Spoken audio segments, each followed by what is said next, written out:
প্রচণ্ড এই গরমে যখন কিছুই খেতে ভালো লাগে না, মন চায় ঠান্ডা ঠান্ডা একটু শরবত হলে যেন প্রাণটা জুড়ায়। নমস্কার বন্ধুরা, রেসিপি কথা পরিবারে সকলকে জানাই সাদর আমন্ত্রণ।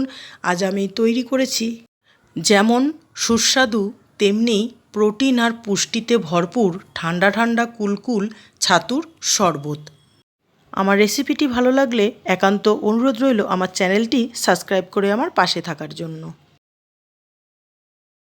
ছাতুর শরবত বানানোর জন্য আমি এখানে নিয়েছি 1 বাটি ছোলার ছাতু, নিয়েছি পুদিনা পাতা, নিয়েছি পেঁয়াজ কুচি আর নিয়েছি কাঁচা আমের টুকরো। একটা কাঁচা আমের অর্ধেকটা টুকরো করে আমি খোসা সমেত ছোট ছোট টুকরো করে নিয়েছি। ছাতুর শরবতে দুর্দান্ত একটা ফ্লেভার আনার জন্য একটা পেস্ট তৈরি করে নেব। প্রথমেই দিয়ে দেব মিক্সিং জারে পুদিনা পাতা, এবারে দেব কাঁচা আমের টুকরোগুলো আর সামান্য পরিমাণে একটু জল দিয়ে মিহি একটা পেস্ট তৈরি করে নেব। বড় একটা পাত্র নিয়ে নিয়েছি ছাতুর শরবতটা তৈরি করার জন্য। প্রথমেই দিয়ে দিলাম ছোলার ছাতুটা, এবারে দেব আম আর পুদিনা পাতার পেস্টটা, এবারে দেব কুচনো পেঁয়াজ। একটা মাঝারি সাইজের পেঁয়াজ আমি একদম ছোট ছোট টুকরো করে কুচি করে নিয়েছি।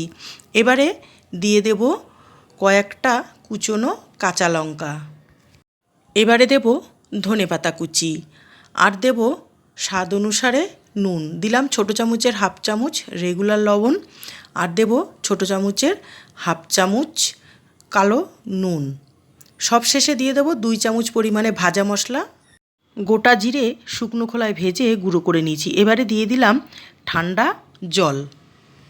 এবারে সব কিছু খুব ভালোভাবে ফেটিয়ে নেব। একটা হুইস্কার নিয়েছি, হুইস্কারের সাহায্যে সব কিছু খুব ভালোভাবে মিশিয়ে নেব।